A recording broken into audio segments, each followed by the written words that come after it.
नमस्कार बच्चों। आज कक्षा 10 में हम पाठ 1 को आगे कंटिन्यू करेंगे। पाठ 1 के 2 श्लोक हमने पढ़ लिए थे। तीसरे श्लोक में हम हैं। 2 श्लोकों में हमने पढ़ा पाठ 1 शुचि पर्यावरणम, जिसका नाम है कि किस प्रकार से हमारा वातावरण जो है वो दूषित हो रहा है। उसी पर आधारित ये सारे श्लोक हैं। आपने नए तत्पुरुष समास पढ़ा श्लोक नंबर 2 में विशेष रूप से कि ही अनंता में ही प्लस अनंता अनंता कैसे बना, इसका विस्तार से मैंने वहाँ वर्णन किया। अब हम पढ़ रहे हैं तीसरा श्लोक। तीसरे श्लोक में समासों पर विशेष ध्यान दिया गया है। तो आप ध्यान रखिए किस प्रकार से समास होते हैं और समास की ट्रिक क्या है। समास कोई रटने का टॉपिक नहीं है। देखिए, वायुमंडलम भृशम दूषितम न ही निर्मलम जलम कुत्सित वस्तु मिश्रितम भक्षम समलम धरातलम करणीयम बहिरंतर जगति तु बहुशुद्धिकरणम। क्या कह रहे हैं इसमें कि उस वातावरण से जो गाड़ियां धुआं छोड़ रही हैं उससे क्या हो गया है। वायुमंडलम, वायुमंडल क्या है? हमारा ये आकाश, उसको हम वायुमंडल कहते हैं। वायुमंडलम भृशम दूषितम, वायुमंडल क्या है? दूषित हो गया है। दूषित किस प्रकार से हुआ है? क्योंकि यहाँ पर गाड़ियों की धुआंधार आवाज आई है।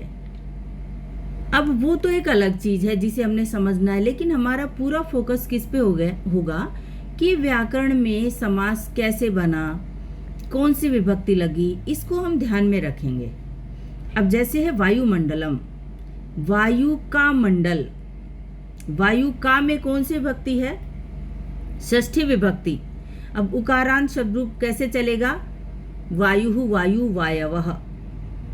ऐसे षष्ठी में बनेगा वायोः, वायोः मंडलम। तो वायुमंडलम कैसे होगा?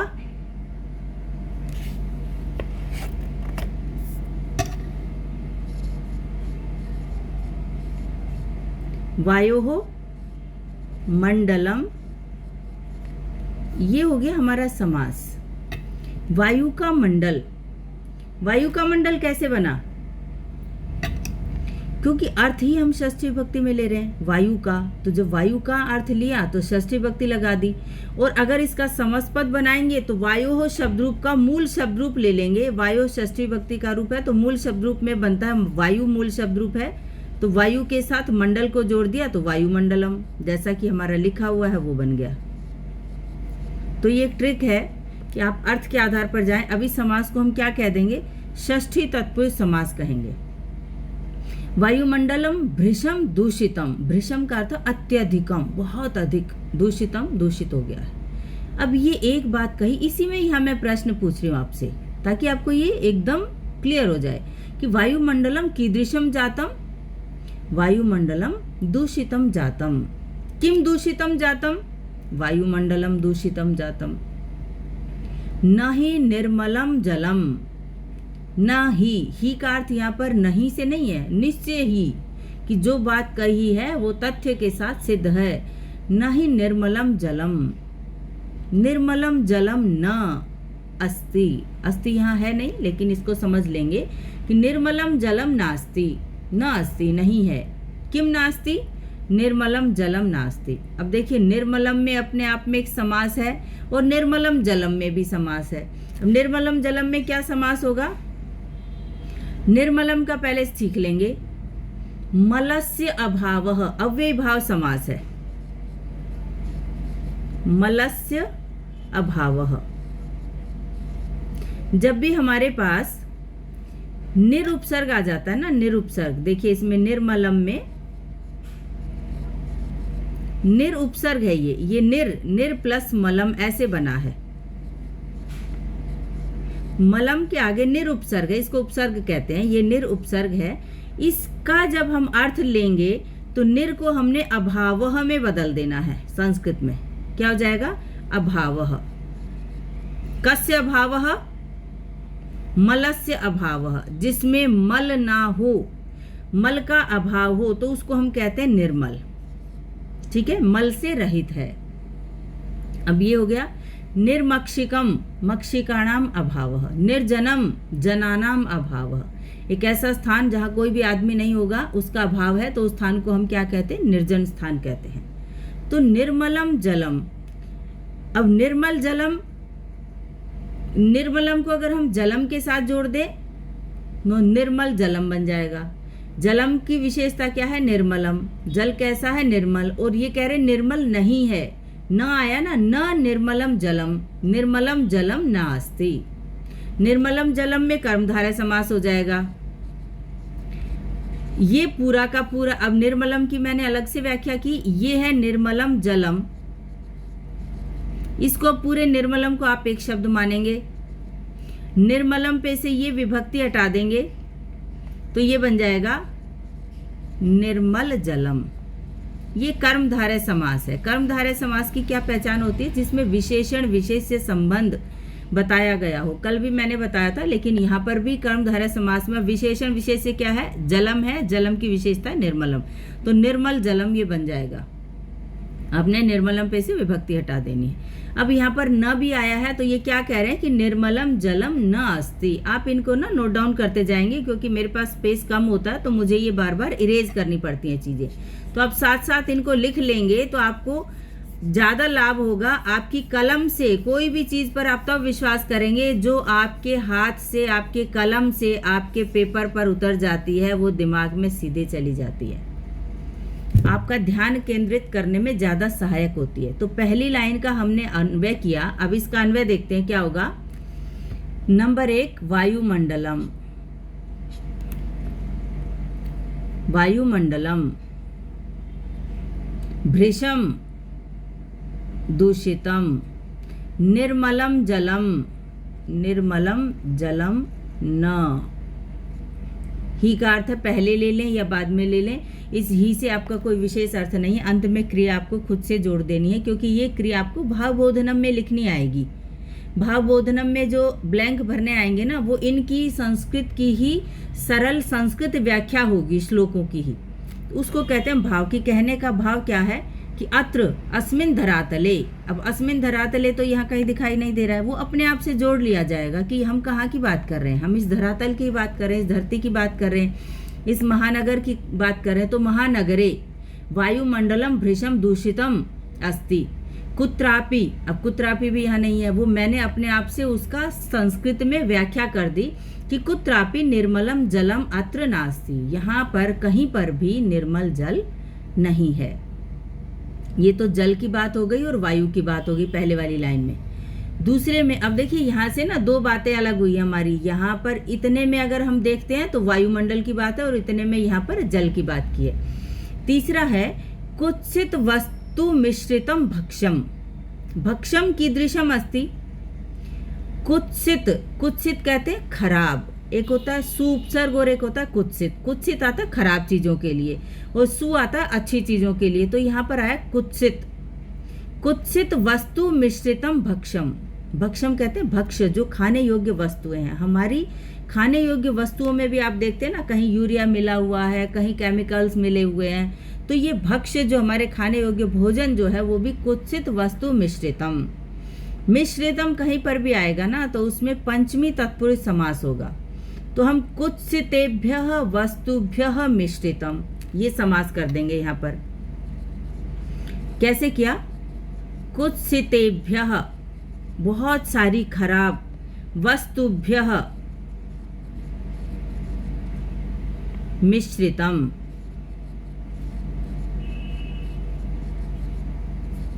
कुत्सितेभ्यः वस्तुभ्यः मिश्रितम किम अस्ति? भक्ष्यम अस्ति। अब ये विशेषण हो गया भक्षम का। ये तो मैंने इसका समास बताया कि अगर समास अगर आप करेंगे तो क्या करेंगे? कुत्सितेभ्यः वस्तुभ्यः मिश्रितम। कुत्सित, अब देखिए यहाँ पर एभ्य हटाया मैंने, ये पंचविभक्ति का, और यहाँ वस्तु से भी भ्य हटा दिया तो ये कुत्सित बच गया, ये वस्तु बच गया। ऐसे इन्होंने समस्तपद करके लिखा हुआ है कुत्सित वस्तु मिश्रितम भक्षम। भक्षम कीदृशम जातम? कुत्सित वस्तु मिश्रितम। किम कुत्सित वस्तु मिश्रितम अस्ति? तो भक्षम कुत्सित वस्तु मिश्रितम अस्ति। तो ये आपको समझ आया। उसके बाद तीसरी बात क्या कह रहे हैं? समलम धरातलम। स जब भी उपसर्ग आएगा ना तो अव्ययी भाव समास हो जाएगा। अव्ययी भाव समास में स का अर्थ हम लिखते हैं सह या सहितम। सह का अर्थ होता है साथ या सहितम। अगर आप किसी के साथ जाने का अर्थ वहां पर निकल रहा है तो हम क्या करेंगे, तो हम वहां पर सह लिख देंगे। जैसे रामेण सह स रामम, और यहां पर है समलम मलेन सहितम, मल के साथ। यानी यहां पर आप देखते हैं ना सब जगह कहीं कूड़ा है, कहीं कूड़े के ढेर हैं, दुर्गंध आ रही है। तो ये धरातल पूरा यहाँ महानगरों का कैसा हो गया है। समलम में हम क्या समास लिखेंगे, मलेन सहितम। धरातलम कीदृशम जातम मलेन सहितम समलम धरातलम। अब धरातल में भी समास है। धरातल कैसे बना, धरायाः तलम, धरती का जो तल है उसको हम धरातल कहते हैं। तो समास को सीखने में ना बहुत मजा आता है। आपके अंदर ये सोच होनी चाहिए कि ये शब्द कैसे बना होगा। एक एक शब्द संस्कृत का जो है ना, कोई धातु रूप से, शब्द रूप से ऐसे उनकी उत्पत्ति हुई है, कोई विशेष अर्थ लिए हुए होते हैं वो। तो उनको सीखने में आप अपने आप से एक रुचि जागृत करेंगे तो आपको वो चीज़ बोझ नहीं लगेगी कि भाई देखो कितनी अच्छी बात है। धरा का जो तल है हम उसको धरातल कहते हैं। तो धरा का में मैंने षष्ठी विभक्ति लगा दी। धरा शब्द स्त्रीलिंग था तो लता के जैसा रूप चला। तो धरायाः तलम, शब्द रूप की भी ट्रिक बताऊंगी मैं आपको कि शब्द रूप को पहचानना कितना आसान काम है। धरायाः तलम धरातलम, धरातलम कीदृशम जातम समलम, किम समलम जातम धरातलम समलम जातम। जब मैंने विशेषण पे प्रश्न पूछा तो आप क्या कर देंगे इसको, कीदृशम, धरातलम कीदृशम, तो धरातलम समलम जातम। तीन चीजें हो गई यहाँ पर भी। एक वायुमंडलम भृशम दूषितम जातम, न ही निर्मलम जलम, भक्षम कुत्सित मिश्रितम अस्ति, और धरातलम अपि समलम अस्ति। ठीक है। करणीयम बहु बहिरंतर जगति तु बहुशुद्धिकरणम। किम करणीयम, बहिरंतर जगति। बहिर, पहले तो इसको करणीयम तो आपको सीधा सीधा है, आप 10वीं कक्षा में पढ़ते हैं तो आपको पता करणीयम कैसे बना, क्री प्लस अनियर प्रत्यय से बन गया करणीयम, करना चाहिए। किम करणीयम, बहिरंतर जगति, बाहर से और अंतर जगत में। बाहर के जगत में और अंतर के जगत में। अंतर जगत क्या है, अपना अंतर मन। क्योंकि जब बाहर के वातावरण का हमारे अंतर मन पर बहुत गहरा प्रभाव पड़ता है, जैसा बाहर का वातावरण, अब आप कभी भी घूमने गए होंगे, आपने प्रकृति के सौंदर्य को देखा होगा, वहाँ से आपका अंतर मन बहुत प्रफुल्लित होता है, बहुत खुश होता है। तो ये भी क्या कहना चाह रहा है कि मुझे वहाँ पर ले चले जैसे मैं बाहर और अंतर के जगत को बहुत शुद्ध करना चाहता हूँ, शुद्ध किया जाना चाहिए। तो बहिरंतर जगति,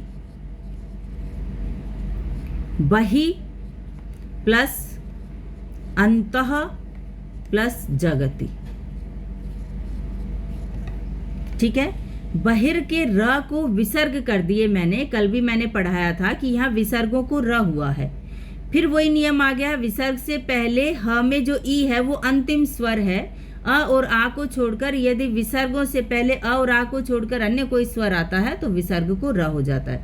तो बहि प्लस अंतः, उत्तर पद में क्या है, कोई भी स्वर आ गया, अंतः प्लस, अब यहाँ पर अंतर जगति, यहाँ पे वर्ग का तीसरा अक्षर आया था। विसर्ग को र होने की मैंने शर्त बताई थी। देखिए शर्त क्या होती है विसर्ग को र करने की, यहाँ पर समझ लीजिए विसर्ग है। विसर्ग से पहले भी कोई शर्त है और विसर्ग के बाद भी कोई शर्त है। तो विसर्ग से वो पहले क्या कह रहे हैं, अ नहीं होना चाहिए और आ नहीं होना चाहिए, ये दोनों नहीं होने चाहिए। तो उससे आगे कोई भी स्वर हो, ई उ री आदि कोई भी अन्य स्वर होगा विसर्ग से पहले। और विसर्ग के बाद क्या कह रहे हैं कि कोई भी स्वर हो या किसी भी वर्ग का, वर्गीय व्यंजन आपको पता होंगे जैसे का खा गा घा ंगा चा छा जा झा, ये वर्गीय व्यंजन होते हैं ना। तो किसी भी वर्ग का कोई भी अक्षर आ जाए, तो यहाँ पर है वर्ग का तीसरा या चौथा या पांचवा या य र, ल, व, ह। ये सारी शर्तों में से कोई भी एक शर्त आ जाएगी अगर इस तरफ, तो विसर्ग को क्या हो जाएगा, तो विसर्ग को क्या हो जाएगा, र हो जाएगा। अब यहाँ पर क्या आया, जगति, ज को देख लीजिए, च, छ, ज वर्ग का तीसरा अक्षर है, च वर्ग का तीसरा अक्षर बनता है ज, इसलिए यहाँ विसर्ग को र हो गया। बहुत डिटेल में मैंने आपको बता दिया है, इसीलिए मैंने आपको कहा कि मैं सारे नियम जो भी आपके लिए बोर्ड परीक्षा में आने वाले होंगे वो सारा डिटेल जरूर बताऊंगी। तो ये विसर्ग संधि आपके बोर्ड परीक्षा में आएगी, इसलिए मैंने आपको इसकी डिटेलिंग पूरी बताई है। बहिरंतर जगति तु बहुशुद्धिकरणम, बहुशुद्धिकरणम बहुत अधिक शुद्धिकरण, करणीयम। अब यहाँ क्रिया आ जाएगी। इस करणीयम को हम कहाँ लेंगे, इसके साथ में लेंगे, बहुशुद्धिकरणम करणीयम। अब ये करणीयम हम यहाँ पर प्रयोग करेंगे, इसको हम अन्वय कहते हैं कि किम करणीयम, बहिरंतर जगति शुद्धिकरणम करणीयम। बाहर और अंतर के जगत को हमें बहुत अधिक शुद्धिकरण उसका करना चाहिए। और वो शुद्धिकरण कैसे संभव है, जब वातावरण में चारों तरफ क्या हो, स्वच्छता हो। अब देखिए यहाँ पर श्लोक पूरा हो गया, प्रश्न भी मैंने आपसे पूछ लिए, अन्वय को पूरा कर लेते हैं। क्या क्या, 1 2 3 4 5 6, सातवां क्या है, भक्षम। हम भक्षम की बात कर रहे हैं यहाँ पर। भक्षम कीदृशम जातम, कुत्सित वस्तु मिश्रितम। तो ये नंबर 7 हो गया, ये नंबर 8 हो गया। फिर है ये धरातलम नंबर 9, और फिर आया समलम। धरातलम कीदृशम जातम, समलम जातम। अब यहाँ पर बहिरंतर जगति की हम पहले बात लेंगे, 11 नंबर पे आ जाएगा। बहिरंतर जगति तू, तो का अर्थ क्या है, तो।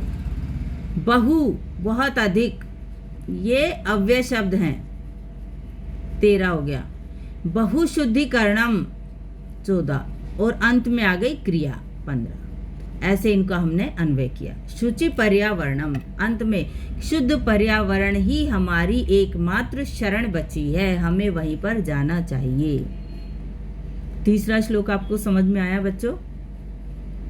हम चौथा श्लोक पढ़ेंगे। आपको मैं अपने लाइव सेशन भी दूंगी, किसी भी बच्चे को कुछ भी समझ नहीं आता है तो आप मेरे से वहाँ पर पूछेंगे, और आपके दिमाग में कितना ही दिमाग चला करके आप मुझसे क्यों का कोई प्रश्न जरूर लाएं, वो मुझे बहुत अच्छा लगेगा कि ऐसा क्यों हुआ।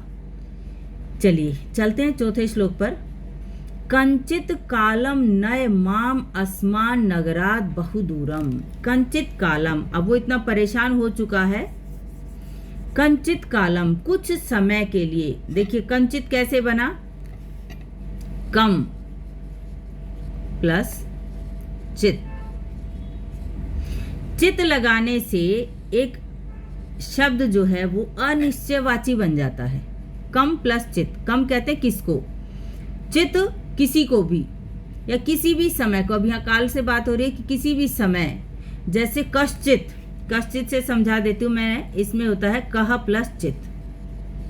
कह का अर्थ होता है कौन, कौन आया तो कोई ना कोई उसका उत्तर है, कि कोई किसी का भी नाम होगा, कौन आया उसका नाम होगा। कश्चित कोई, कोई का मतलब भाई हमें नहीं पता कौन आया, तो इसलिए इस चित का प्रयोग किया जाता है। समझ में आया। तो यहाँ पर क्या है, कंचित में संधि क्या हो गई, कम प्लस चित। देखिए नियम बता रही हूं संधि का आपको, कम प्लस चित। म के बाद यदि कोई भी वर्गीय व्यंजन आ जाए, जैसे कम के म के बाद च आ गया, तो इस म को ना ध्यान से देखिए, म के बाद यदि कोई वर्गीय व्यंजन है, वर्गीय व्यंजन में चित का च दिखाई दे रहा, पहला जो व्यंजन है वो च ही है, ई नहीं है। च के बाद ई की मात्रा, यहाँ लिखने मात्र से हम ई को पहले नहीं समझ लेंगे। तो कम प्लस चित क्या हो जाएगा, म को च वर्ग का ही 5वां होगा।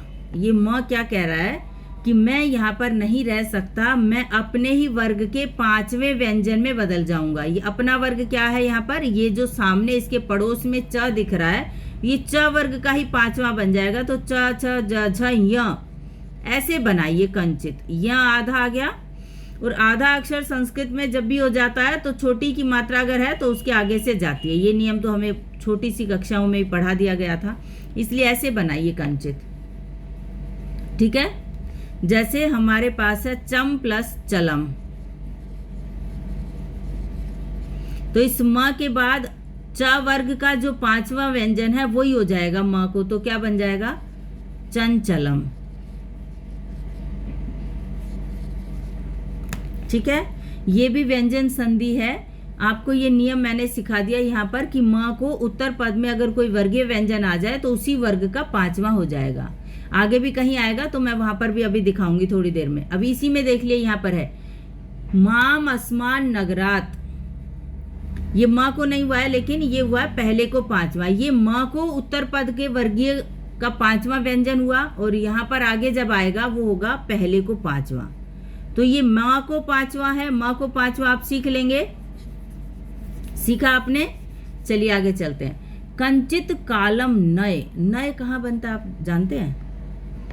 नय का अर्थ है ले। अब आपके पास ना परीक्षा में आ जाएगा कि नय इति क्रियापदस्य। आपके पास एक तीसरा प्रश्न भी आता है ना, निर्देशानुसारम उत्तरतः, उसमें आपको ना कर्ता और क्रिया का संबंध, विशेषण विशेष्य संबंध, किसी शब्द का पर्याय संबंध, ऐसे सारे व्याकरणिक तथ्यों पर आधारित प्रश्न पूछे जाते हैं। यहाँ पर आप देखेंगे कि नय कैसे बना। आपका ध्यान जाएगा लोट लकार पर। आपका नहीं गया होगा तो आप सोचिए कहाँ बनता है। जैसे आपने पठ धातु पढ़ी है, पठतु पठताम पठंतु, पठ पठ पठतम पठत, पठानी पठावो पठाम, ऐसे रूप चलते हैं। अब ऐसे ये नय बना है, नयतु नयताम नयंतु नय। तो नय कहाँ बना? मध्यम पुरुष के एक वचन में बना। तो मध्यम पुरुष और एक वचन की क्रिया अगर कहीं पर भी होगी तो उसका कर्ता पद कौन होगा? त्वम, क्योंकि कर्ता मध्यम पुरुष का क्या है? सह तौते त्वम युवाम यूयम। मैं कर्ता सिखाऊंगी ना आपको, तब भी मैं बताऊंगी। अनुवाद एक टॉपिक आएगा आपका, उसमें आपको कर्ता से ही शुरुआत करनी अनुवाद सीखने की। तो यहाँ पर क्या है? मध्यम पुरुष एक वचन की क्रिया है तो कर्ता भी मध्यम पुरुष एक वचन का ही होगा। जो यहाँ पर नहीं दे रखा है तो आप वहां पर क्या कर देंगे? वहां पर आप बिना सोचे समझे अगर प्रश्न कर दिया जाता है कि नय इति क्रियापदस्य कर्तृपदम किम, नय इति क्रियापदस्य यानी ये क्रियापद है और इसका कर्ता पद क्या होगा? तो आप बताएंगे त्वम कंचित कालम नय माम अस्मान नगरात, कुछ समय के लिए मुझको ले चलो। माम, माम का अर्थ क्या होता है? मुझको। अस्मद शब्द रूप है, अहम आवाम वयम, माम आवाम अस्मान, मया आवाभ्याम अस्माभि, इस तरह से रूप चलते हैं। तो माम, माम का म हलन था ना, उसमें अस्मात का अ मिला हुआ है। देखिए म पूरा दे रखा है यहाँ पर देखेंगे म पूरा है, तो माम के म में अस्मात का अ मिला हुआ है। तो मैंने क्या लिख दिया? माम को अलग किया, अस्मात प्लस नगरात। देख सकते हैं आप। फिर देखिए यहाँ पर भी है बहु, बहु दूरम। कहाँ कहाँ पर संधि हुई? यहाँ पर इस जब म हलंत में हम कोई स्वर मिला देते हैं ना तो वो अनायास मिलना उसको कहते हैं, तो उसको संयोग कहते हैं हम। संधि नहीं है ये, संयोग वश की ये दोनों आमने सामने आ गए और ये दोनों एक हो गए, तो इसको हम संयोग कहते हैं, संयोग वश मिलना। और ये होता है नियम के तहत मिलना। कोई नियम था, इसने पीछे अपने शर्त देखी कि पहले वर्ग के पहले अक्षर के बाद यदि उत्तर पद में किसी भी वर्ग का 5वां व्यंजन आ जाए तो पहले को भी 5वां हो जाता है। त के बाद किसी भी वर्ग का 5वां व्यंजन न आया तो त को भी न हो गया, त थ द ध न, इसलिए ये त को न बना। न आधा है यहाँ पर, इसलिए यहाँ पर भी देख रहे हैं ना, तस्मा माम अस्मान न, दोनों न हो गए। नगरात, अब देखिए दोनों शर्तें आपको कितना बढ़िया आपको उदाहरण प्रस्तुत किया गया है। यहाँ पर पहले को 5वां किया और यहाँ पर पहले को 3रा किया। क्यों? तब तो यहाँ पर भी था और त यहाँ पर भी था, दोनों शर्तें एक ही हैं, लेकिन यहाँ पर पहले को 5वां और यहाँ पहले को 3रा। क्योंकि ये जो बाद वाली शर्तें हैं ना, पहले को 5वां करने वाली और पहले को 3रा करने वाली, ये अलग हैं। अब यहाँ पर बहु दूरम का ब था जो वर्ग का 3रा अक्षर है, तो पहले के बाद यदि वर्ग का तीसरा व्यंजन आ जाएगा तो पहले को तीसरा होगा, और वर्ग के बाद यदि पहले को पांचवा व्यंजन आ जाएगा तो पहले को पांचवा हो जाएगा। इसलिए यहां पर त को न हुआ, यहां पर त को द हुआ। मैं मानती हूँ कि आपको अच्छे से समझ में आ गया होगा। फिर भी अगर आपको नहीं आता है तो आप बार बार इस चीज को समझें कि ये हमारे वर्गीय व्यंजन है पीछे, इन पर ही हमारी सारी शर्तें टिकी हैं। पहले के बाद यदि पांचवा आएगा तो पहले को भी हम पांचवा करेंगे, पहले के बाद यदि तीसरा या चौथा आ जाएगा तो हम पहले को भी तीसरा करेंगे। तो इसलिए नगरात के त को द कर दिया, जो बहुदूरम, अलग अलग ये भले ही लिखे हैं लेकिन इनमें हम संधि मानेंगे, ये संधि हुई है यहाँ पर। नगरात, नगर शब्द का पंचमी, जैसे बालक का बालकात तो नगर का नगरात, नगर से। पंचमी का कारक चिन्ह क्या होता है? नगर से। नगर से मुझको बहुत दूर नए, मतलब ले चलो। कौन? तुम कौन है? अगर वो बालक है, कवि ने बालक के रूप में लिया है, तो वो अपने पिता से ये प्रार्थना कर रहा है कि मुझे यहां से कहीं दूर ले चलो। ठीक है। अब इसमें प्रश्न पूछ रही हूं मैं पहली ही लाइन में। पहले तो हम अन्वय देखेंगे। इसका अन्वय क्या है? माम, पहले कंचित कालम करते हैं। कंचित कालम माम अस्मात् नगरात। देखिए इसमें 3 शब्द है ना, तो मैं तीनों ही अलग अलग लिखूंगी ताकि आपको पता रहे कि ये तीनों शब्द अलग अलग हैं। माम अस्मात् नगरात बहुदूरम, और अंत में आ जाएगी क्रिया। 3 नंबर डाले हैं मैंने क्योंकि ये 3 शब्द हैं, इसलिए माम अस्मात् नगरात बहुदूरम नए, मुझे यहां से बहुत दूर ले चलो। तो कुत्र नेतुम कथयति, अब कहां ले जाने के लिए कहता है? अब देखिए कथयति में मैंने लिया कहता है, तो यहां पर आप नए नहीं लिखेंगे उसकी क्रिया। बहुदूरम नेतुम कथयति, नेतुम का अर्थ है ले जाने के लिए, यहां पर था ले चलो। और मैंने प्रश्न बनाया क्योंकि मैं तो ले चलो प्रश्न नहीं फ्रेम करूंगी ना, तो परीक्षक क्या करेगा कि कहां ले जाने के लिए कहता है, ये सेंस बनाएगा और उससे प्रश्न फ्रेम करेगा। तो कर्ता में यहाँ पर क्या आ जाएगा? कौन ले जाने के लिए कहता है, वह नहीं, तो उसमें प्रश्न सिर्फ ये पूछा है कि कहाँ ले जाने के लिए। तो बहुदूरम, नगरात बहुदूरम नेतुम कथयति, नगर से बहुत दूर ले जाने के लिए कहता है। अब छोटा सा प्रश्न अगर एक पद में आ जाए तो आ जाएगा कस्मात् बहुदूरम नेतुम कथयति। तो कस्मात् बहुदूरम, तो नगरात बहुदूरम। काम कम कथयति, माम मुझको।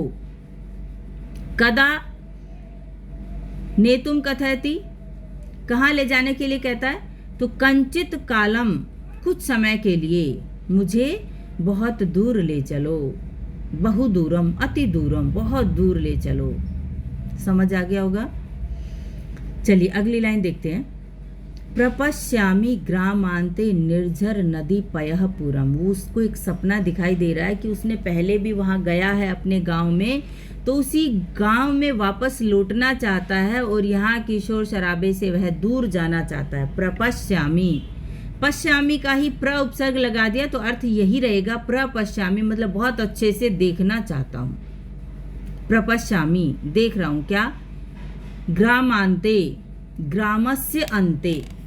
प्रपश्यामी में अगर यहाँ पर क्रिया है और आपसे पूछ लिया जाए कि अत्र कर्तृपदम किम अस्ति, ये अंत में आएगा, लेकिन मैं इसकी व्याख्या बता देती हूँ कि जहाँ पर भी आमी प्रत्यय आपको दिखाई दे जाए तो वो उत्तम पुरुष की क्रिया हो गई, और उत्तम पुरुष की क्रिया हो गई तो कर्ता में उत्तम पुरुष आ जाएगा, तो वो क्या बन जाएगा? अहम। अहम प्रपश्यामी, मैं देखता हूँ, मतलब मैं देख रहा हूँ। क्या?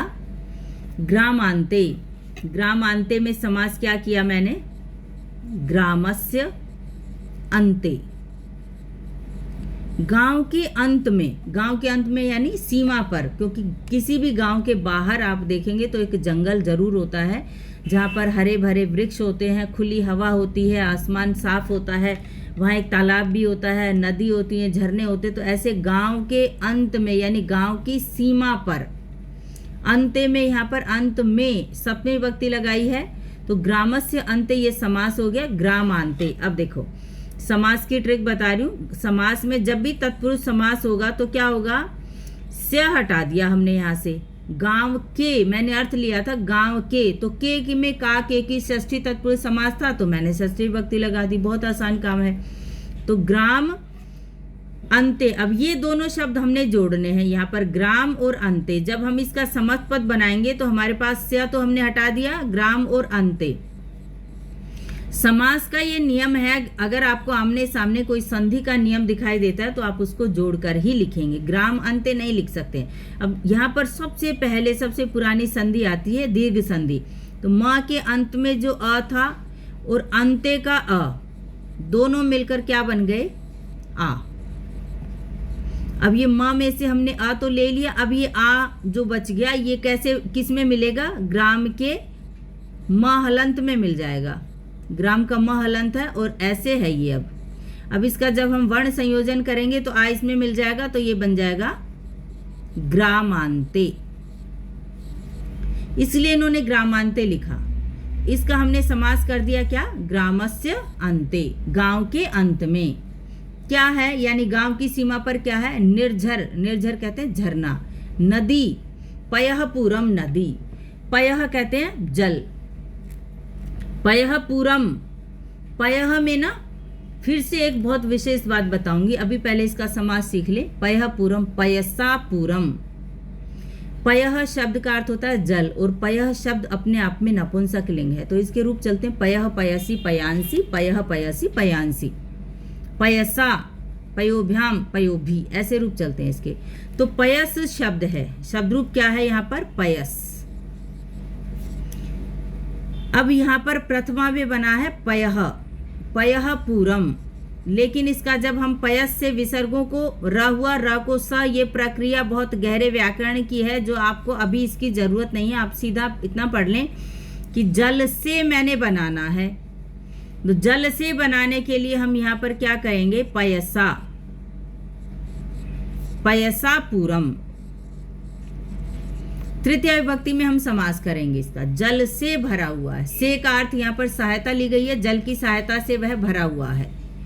जल से भरा हुआ होने के कारण यहाँ पर तृतीय विभक्ति, जितने भी हलंत शब्द रूप हैं और उनके आपने प्रथमा विभक्ति याद करनी है, तो तृतीय विभक्ति से आप उसको रटना शुरू कर देंगे। आ, ए, अह, अह, ई, ये सारे प्रत्यय आपको किसी भी हलंत शब्द रूप में ये ट्रिक आपकी काम करेगी। आ, ए, अह, ई। देखो उससे आपको क्या हो जाएगी आसानी, आ दिखाई दे रहा है यहाँ पर पयस में, पयस शब्द रूप था, आ मिला दिया तो बन गया पयसा, पयसा पूरम, जल से भरा हुआ। ठीक है। अब ऐसे ही आपने देखना है, निर्झर नदी पयः पूरम, झरने और नदियां और जल से भरा हुआ तालाब, प्रपश्यामी, देख रहा हूं, मतलब मैं मन की आंखों से देख रहा हूं और मुझे वहीं पर जाना है। ये बात कवि ने कही। अब यहाँ पर अन्वय क्या करेंगे हम, इस एक लाइन का हम अन्वय कर लेते, ग्रामस्य अंते, दोनों ले लें या एक ले लें इसको, क्योंकि दो शब्द हैं, समास कर दिया तो हम इसको एक ही शब्द के रूप में देखेंगे। ग्रामस्य अंते निर्झर नदी पयः पूरम, जब ये डैश डैश लगा दिया जाता है ना तो इसको एक ही शब्द बना दिया जाता है। पयः पूरम पश्यामी, 5, गांव के अंत में निर्झर नदी और जल से परिपूर्ण, जल से परिपूर्ण क्या है, तालाब हैं, नदियां हैं, झरने हैं, प्रपश्यामी, देख रहा हूं। एकांते कांतारे क्षणमपि मे स्यात् संचरणम शुचि पर्यावरणम, एकांते कांतारे, एकांत कांतार में, कांतार कहते हैं वन। अब देखिए दोनों में आपको एक जैसी विभक्ति दिखाई दे रही है, इसमें भी एक ही मात्रा, इसमें भी एक ही मात्रा, इसका मतलब इसमें भी सप्तमी विभक्ति है। एकांत शब्द में और कांतार शब्द में दोनों शब्द रूप अकारांत है, तो एक जैसा रूप चला। एकांते कांतारे, एकांत वन में, एकांत में, वन में, हम अलग अलग नहीं बोलेंगे, हम उसमें एक साथ, हिंदी में हम कारक चिन्ह अलग अलग नहीं लगाते हैं तो उसको एक साथ इकट्ठा बोलते हैं एकांत वन में। लेकिन संस्कृत में ऐसा नियम नहीं है, संस्कृत में हमें दोनों पर विभक्ति लगानी पड़ती है। हाँ, अगर हम इसका समास करके लिखते हैं तो हम लिख सकते एकांत कांतारे, पर आपको इसका विग्रह करके दिया है तो एकांते एकांत कांतारे, ऐसे आप इसका समास पद बना देंगे। तो ये सप्तमी तत्पुरुष समास था, यहाँ से आपने विभक्ति का लोप किया और इसके साथ मिला दिया। तो एकांत कीदृशे कांतारे, अब देखिए कीदृशे शब्द का मैंने सप्तमी विभक्ति एक वचन ही रूप बनाया, तो कीदृश मूल शब्द था, ये भी अकारांत था। तो इसके लिए प्रश्न क्या बन जाएगा, कीदृशे कांतारे, कैसे वन में। तो इसका उत्तर आपके पास क्या आएगा, एकांते कांतारे। कीदृशे कांतारे, एकांते कांतारे। अगर इन दोनों के लिए प्रश्न पूछना है तो आपके पास प्रश्न आ जाएगा कुत्र, एकांते कांतारे यानी कुत्र। क्षणम अपि, क्षणम अपि, दो शब्द हैं, देखिए संयोग आ गया फिर से, क्षणम अपि, क्षणम प्लस अपि, क्षण भर के लिए भी, क्षणम अपि। मे संचरणम स्यात्, मे का अर्थ है मेरा, मम का ही शॉर्ट फॉर्म होता है मे, अस्मद शब्द रूप से बनता है ना, अहम आवाम वयम माम आवाम अस्मान, मय आवाभ्याम अस्माभि, मत आवाभ्याम अस्मत्, मह्यम आवाभ्याम अस्मभ्यम। में पंचमी के बाद षष्ठी में बनता है मम के स्थान पर ही शॉर्ट में। क्षणम अपि, क्षण भर के लिए भी, क्षणम अपि संचरणम स्यात्, संचरणम, देखिए वही नियम आया जो मैंने अभी सिखाया था आपको थोड़ी सी देर पहले। आपको पता होगा अभी मैंने सिखाया था कंचित में, ऐसे ही आया संचरणम, सम प्लस चरणम।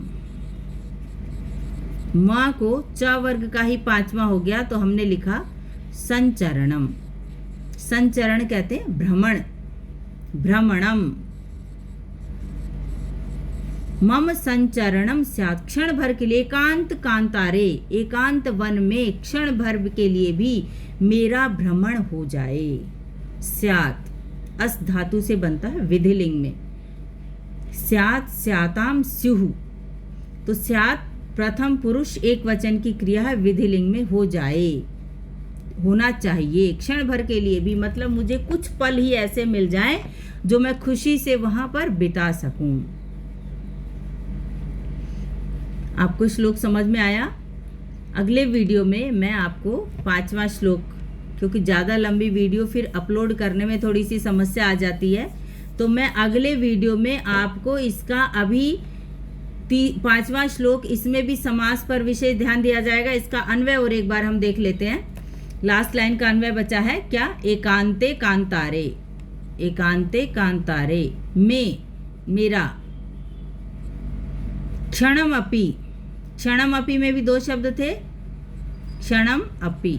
संचरणम स्यात्, क्षण भर के लिए भी मेरा भ्रमण हो जाए, एकांत वन में कहीं थोड़ी देर के लिए भी मुझे समय बिताने को मिल जाए। ऐसे हमें शुचि पर्यावरणम, शुद्ध पर्यावरण की शरण ले लेनी चाहिए। तो ये आपने सीखा। अब अगले वीडियो में मैं श्लोक नंबर 5 आपको पढ़ाऊंगी और उसके बाद आपको जो इसका अभ्यास है वो भी बताऊंगी। इस अभ्यास को आपने केवल इसलिए सीखना है कि आपको सारे श्लोक समझ में आए या नहीं आए। पाठ्यक्रम में परीक्षा के आधार पर जो प्रश्न पूछे जाते हैं वो भी मैं आपको बाद में करवाऊंगी, जब मेरा पूरा पाठ्यक्रम पूर्ण हो जाएगा। उसके बाद में आपको अभ्यास के लिए वो, और जो आपकी कक्षा में बोर्ड परीक्षा में एक एक व्याकरण का जितने भी टॉपिक आएंगे उसको एक एक को मैं अलग से भी समझाऊंगी। तो आपको मेरा वीडियो अच्छा लगा होगा। अगर आपको अच्छा लगा है तो आप सब्सक्राइब करें और आप इसका लाभ उठाएं और अच्छे से अच्छे अंक प्राप्त करने का भरपूर प्रयास करें। धन्यवाद।